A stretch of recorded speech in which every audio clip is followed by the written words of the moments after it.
আসসালামু আলাইকুম প্রিয় ভিউয়ার্স। বাংলাদেশ গণপ্রজাতন্ত্রী সরকার সড়ক ও জনপথ অধিদপ্তরে একটি নতুন বিজ্ঞপ্তি প্রকাশিত হয়েছে। প্রকাশের তারিখ হচ্ছে 26/1/2026 খ্রিস্টাব্দ। তো চলো ভিডিওটি শুরু করা যাক।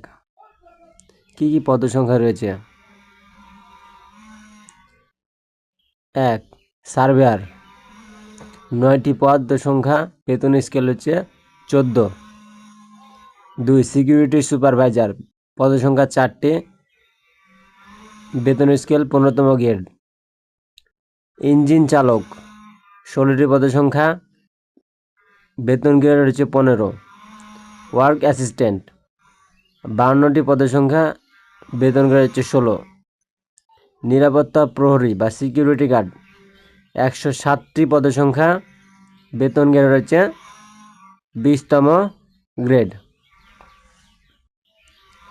তো বন্ধুরা, ভিডিওটি ভালো লেগে থাকলে অবশ্যই সাবস্ক্রাইব করে পাশে থাকবেন। খোদা হাফেজ।